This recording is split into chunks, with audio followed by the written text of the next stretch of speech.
Allez, je continue dans ce qu'il ne faut pas faire avec un couteau en acier carbone. Donc je prends mon thé, voilà, je le remue. Comme ça, il est bien sucré, c'est parfait et je peux le boire. Bonjour à tous et bienvenue pour cette troisième vidéo de la série Mac pour métallurgie des aciers en coutellerie. Aujourd'hui, on reste donc sur les aciers au carbone, puisque je représente le diagramme fer carbone que je vous ai présenté dans la dernière vidéo de la série Mac, donc la vidéo numéro 2. Et aujourd'hui, on va aborder un sujet fondamental qui sont en fait la définition des quatre, on va dire, qualités importantes d'un couteau. Et pour ce faire, je vais rester sur les aciers au carbone et montrer aussi deux couteaux différents en carbone qui varient donc en fonction de leur teneur en carbone. Donc juste pour comprendre cette vidéo, il est nécessaire d'aller voir la vidéo Mac 2 sur dans le diagramme fer carbone, puisque je vais reprendre ce diagramme. Donc à moins que vous le connaissiez, dans ce cas-là, on peut directement embrayer sur cette thématique-là. Le but aussi de cette vidéo, c'est essayer de savoir comment choisir votre couteau carbone en fonction de votre usage.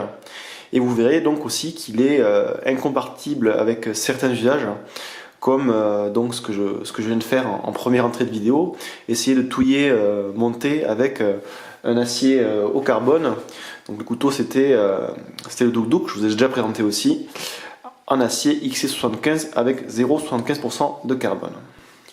Donc pour rappel vite fait, le diagramme fer carbone récapitule l'influence de la teneur en carbone sur la germination de certaines phases dans les aciers au carbone. Et vous avez ici donc la température et ici en allant sur à droite la teneur en carbone. Pour rappel aussi, on a dit dans l'autre vidéo que ce qui faisait la dureté d'une lame, mis à part le fait de la tremper pour générer de la martensite, c'est la phase donc qui est ici, la phase Fe3C qui s'appelle la cémentite, qui est en fait un carbure de fer. Donc un carbure est très dur, mais aussi très fragile. Ça, on l'a dit dans notre vidéo sur la dureté. Et donc forcément, en fonction de la teneur en carbone dans votre acier, vous allez avoir plus ou moins de cémentite qui vont contribuer à la dureté de votre lame, mais pas que, puisqu'on a dit aussi, on a montré dans notre vidéo que c'était la phase martensitique, donc la germination de la phase martensitique qui provoquait aussi la dureté de manière significative. Et aujourd'hui, on va s'intéresser donc à deux couteaux différents qui sont donc ici le Condor Bushcraft en acier 1075 et ici un autre couteau qui est assez connu, c'est le Easy 4 qui lui est en acier 1095. Donc si je devais placer ces couteaux sur les rames fer carbone par rapport à leur taux en carbone, donc celui-là on a dit 0,75, il serait quasiment au niveau donc ici de le tectoïde par rapport aux phases, donc on l'avait dit ferrito-perlitique. Donc là on aurait quasiment que de la phase perlitique. Et bien après forcément du coup l'Easy serait beaucoup plus sur à droite, enfin pas beaucoup plus hein, puisqu'il est à quasiment 1% de carbone.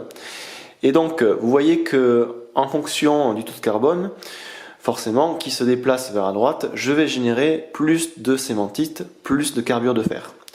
Ce qui fait que normalement votre couteau ici en 10,95 est potentiellement plus dur que le 10,75. Je dis potentiellement parce que vous l'avez vu dans notre vidéo, c'était le revenu aussi qui générait ou qui pouvait adoucir la lame.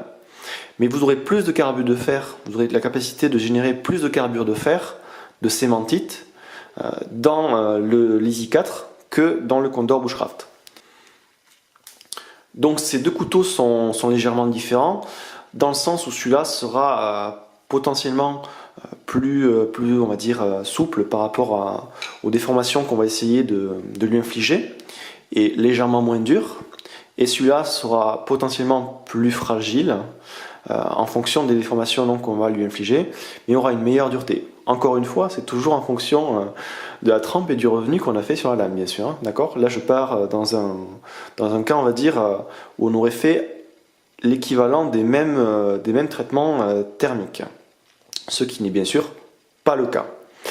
Alors, on l'a dit tout à l'heure, si c'est trop dur, c'est fragile. Il existe cependant une autre méthode que je vais vous présenter aujourd'hui, qui s'appelle la cémentation, pour essayer en fait d'avoir une lame dure à l'extérieur et assez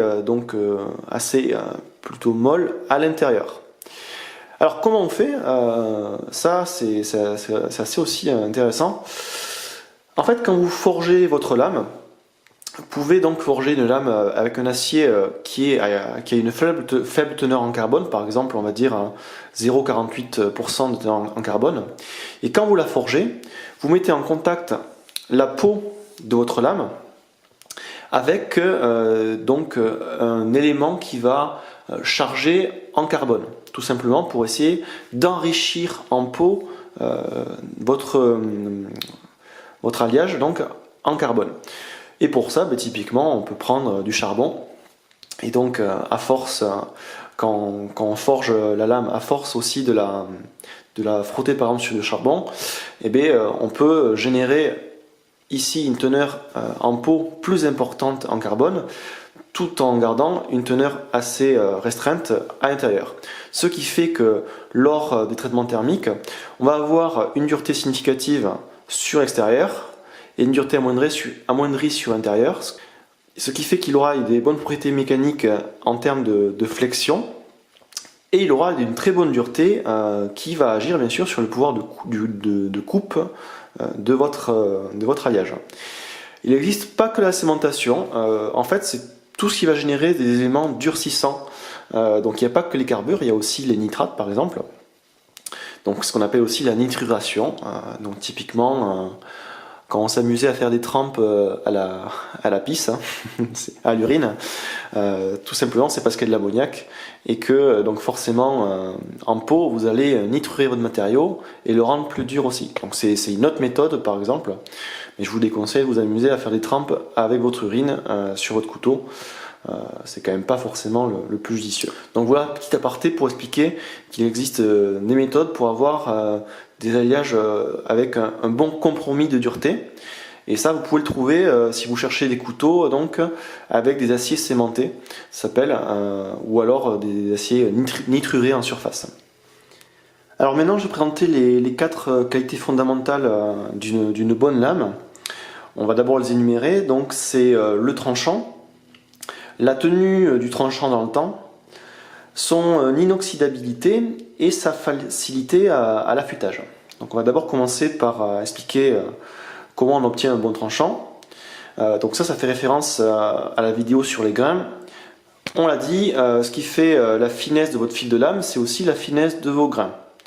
Donc de manière prépondérante, on va privilégier un acier qui va générer des petits grains, d'accord, au niveau du fil de lame, de l'ordre par exemple de 10 micromètres, pour avoir un fil de lame le plus fin possible. Alors tous les aciers au carbone sont vraiment excellents pour obtenir de petits grains. C'est pour ça que moi j'apprécie aussi beaucoup ces lames, plus que les aciers inoxydables. Et d'ailleurs je fais un petit aparté sur la prochaine vidéo que je ferai, donc ce sera sur les aciers inoxydables, qui malheureusement certains sont soumis donc à une augmentation de chrome bien sûr à l'intérieur. Et le chrome s'agglomérant avec le carbone, ça fait ce qu'on appelle un carbure de chrome, et bien souvent assez gros, donc plutôt de l'ordre de 30 à 40 microns, ce qui va être plus compliqué pour certains alliages inox d'obtenir donc un bon tranchant. Ensuite, donc le deuxième paramètre qui est intéressant pour la qualité d'une bonne lame, c'est la tenue du tranchant dans le temps. Là c'est relativement simple, hein. Il faut que votre couteau soit dur, tout simplement. Donc on l'avait dit, plus vous avez le bras droite, plus votre couteau sera dur. Si votre couteau est bien aiguisé et qu'il est dur, il va tenir dans le temps. Donc moi je privilégie des duretés Rockwell supérieures à 58 HRC. Et donc c'est pour ça que j'aime beaucoup les aciers au carbone, parce que c'est relativement facile d'obtenir des tranchants avec une dureté de l'ordre de 60 HRC. Et ça, 60 HRC pour moi c'est un compromis excellent pour tous les usages qu'on peut avoir. Contrairement à certains alliages inoxydables, donc si on prend par exemple le 440A, ça c'est pas un 440A, ça c'est un 440C, c'est très difficile de dépasser les 57 HRC. C'est pourquoi je n'aime pas trop forcément les alliages inoxydables type 440A. Troisième qualité d'un couteau, c'est sa facilité de l'affûtage. Alors là c'est assez complexe en fait, puisque ça dépend vraiment de la dureté bien sûr, mais pas que, ça dépend aussi de la cristallographie des phases. Je l'avais dit dans la vidéo Mac 2, vos phases ont une cristallographie spécifique, donc cubique, mais elles peuvent être aussi hexagonales, orthorhombiques. Je ne vais pas rentrer dans les détails trop scientifiques, mais il faut le savoir, il y a certains aciers qui sont plus faciles à affûter que d'autres, et je n'irai pas au-delà, il faut juste le savoir. Les aciers au carbone s'affûtent très bien, voilà. Donc c'est pour ça aussi que j'adore ces aciers au carbone. Parlons maintenant de la dernière qualité d'un acier, c'est l'inoxydabilité. Alors ça, autant être clair, c'est vraiment pas le point fort des aciers au carbone. C'est-à-dire que ce que j'ai fait en entrée de vidéo, là, essayer de touiller, monter avec un acier au carbone, c'est une aberration parce que le carbone, l'acier au carbone et l'humidité ne font vraiment, mais alors vraiment pas bon ménage. On va générer de la rouille, d'accord, tout simplement. Et la rouille, donc c'est une réduction de votre lame. Hein, ce qui se passe, c'est que donc vous bouffez votre fil de lame, vous la corrodez, et donc en fait vous consommez votre lame avec de la rouille. Et ça, ben, il n'y a pas grand chose à faire malheureusement pour un acier carbone. Là où au contraire un acier inoxydable, du fait de l'ajout de chrome qui va générer donc de la chromine, Cr2O3 en chimie, elle va générer une couche passivante, si vous voulez, en fait, qui sera inerte face au phénomène donc, de corrosion en surface, en tout cas à l'eau. Voilà. Donc, écoutez, les trois premières qualités sont vraiment excellentes pour les aciers au carbone. Vous le savez maintenant, vraiment, le seul problème, c'est l'inoxydabilité qui n'est pas bonne pour les aciers au carbone. Donc, on peut voir pour ces deux lames que néanmoins, certains constructeurs ont su remédier à cette problématique en faisant ce qu'on appelle un coating. Alors, un coating, ça c'est anglais. En français, c'est un revêtement. Un revêtement, donc ici, je ne sais pas exactement d'ailleurs quel matériau c'est, mais c'est un revêtement, ça peut être céramique, ça peut être un revêtement chimique que je ne connais pas, qui est par-dessus en fait l'acier carbone, et qui lui donc sera insensible au phénomène de corrosion. Mais vous aurez toujours quand même votre fil de lame ici, qui est à nu, qui sera soumis à la corrosion. Donc les couteaux au carbone sont excellents pour les trois premières qualités que je vous ai exposées. Pour l'inoxydabilité, je vous conseille de choisir des aciers au carbone qui sont revêtus ici d'un coating. Et en même temps, je vous conseille d'entretenir vos lames, dans le sens où si vous l'huilez, votre fil de lame, si vous mettez de l'huile, vous allez générer donc une couche qui va protéger de l'humidité, et n'importe quelle huile fera l'affaire. Donc ce sont des couteaux formidables, encore une fois, que ce soit du XC75 ou du 1095, pour les trois qualités que j'ai énoncées. Pour la dernière, tant qu'on entretient bien sa lame, on n'aura aucun souci. Par contre, voilà, moi j'habite pas dans un milieu maritime, si j'étais marin, ça serait pas du tout un couteau que je choisirais, il faut en être conscient. Mais pourtant je suis pêcheur en eau douce, et je pêche et je vide mes poissons tout le temps avec des aciers au carbone. Ce n'est pas un problème en soi, voilà, il faut le savoir. Donc voici pour la fin de cette vidéo, et donc vous l'avez compris, ma prochaine vidéo traitera des aciers inoxydables, et on va parler de l'acier ici dans la prochaine vidéo 440C, qui est intéressant puisque c'est un acier inoxydable avec un bon pourcentage de carbone qui permet d'avoir un bon compromis, on va dire, en termes d'acier inoxydable vis-à-vis des qualités qu'on recherche dans une lame et qui sont réunies donc dans ces couteaux carbone. Donc voilà, j'espère que cette vidéo vous aura plu. Je vous dis à bientôt pour une prochaine vidéo.